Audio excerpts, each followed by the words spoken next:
খালেদা জিয়ার মৃত্যুকে ঘিরে বিএনপি ও সরকারের বক্তব্য এবং রাজনৈতিক প্রেক্ষাপট নিচের অনুচ্ছেদে বিশদভাবে তুলে ধরা হল। খালেদা জিয়ার মৃত্যু, রাজনৈতিক বিতর্ক ও সরকার বিরোধী পক্ষের অভিযোগের প্রেক্ষাপট।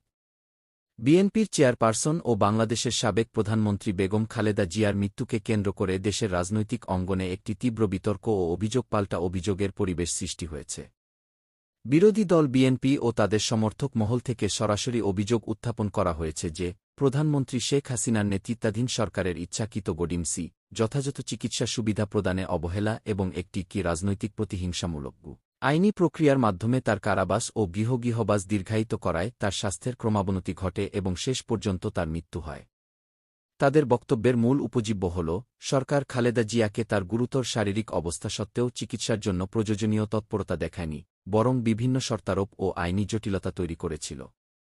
বিএনপি নেতৃবৃন্দ ও সংশ্লিষ্ট আইনজীবীরা প্রায়শই তার চিকিৎসা পরীক্ষা-নিরীক্ষা ও বিদেশে চিকিৎসার অনুমতি প্রাপ্তির ক্ষেত্রে বিলম্বের উদাহরণ টেনে এটিকে একটি পরিকল্পিত নির্যাতন ও রাজনৈতিক হত্যা এর চেষ্টা বলে বর্ণনা করেন।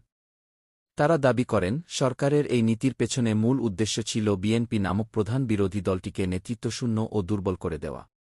অন্যদিকে সরকার ও আওয়ামী লীগের পক্ষ থেকে এই সকল অভিযোগ ও দাবিকে সম্পূর্ণভাবে প্রত্যাখ্যান এবং ভিত্তিহীন, অসত্য ও রাজনৈতিক উদ্দেশ্যপ্রণোদিত বলে উড়িয়ে দেওয়া হয়েছে।